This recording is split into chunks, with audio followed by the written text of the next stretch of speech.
રાજકોટ વાસીઓની કથા છે। એ ઉપરાંત કથાની ખાસ વિશેષતા એ છે કે વિશાળ જગ્યાની અંદર આશરે 50,000 જેટલા કથાનું રસપાન કરી શકે એવી ચેરની વ્યવસ્થા કરવામાં આવેલી છે।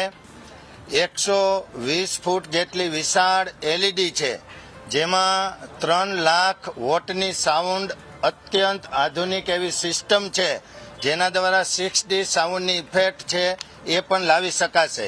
એ ઉપરાંત કષ્ટભંજન દેવની આબેહૂબ કૃતિ એ આ સભા મંડપની અંદર જે તૈયાર કરવામાં આવેલી છે, જેમાં કષ્ટભંજન દેવના દર્શન કરી સમગ્ર રાજકોટ વાસીઓ એ ધન્ય થશે। આ પોથીયાત્રાની અંદર 551 રામચરિત માનસની પોથીઓ છે, જે બહેનોએ છેલ્લા 15 દિવસની અંદર તનતોડ મહેનત કરી અને તમામ પોથીઓ અલગ અલગ રીતે શણગારેલી છે।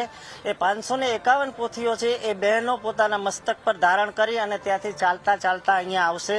આ પોથીયાત્રાની અંદર હાથી, ઘોડા, બગી, vintage car, electric car, Thar jeep, bullet અને જુદા જુદા ફ્લોટ્સ, નાસિક ઢોલ છે, રાજકોટના આપણા લોકલ ઢોલ છે, શરણાઈવાળા છે અને નાના નાના બાળકો છે એ હનુમાનજીનું સ્વરૂપ ધારણ કરી અને રહેશે। એમાં બાહુબલી હનુમાનજી પણ સામેલ છે। અલગ અલગ જાતના વિવિધ રાસ મંડળીઓ, જુદા જુદા સંતો, મહંતો અને પૂજ્ય હરિપ્રકાશ સ્વામીજી પણ આ પોથીયાત્રાની અંદર સામેલ રહેશે।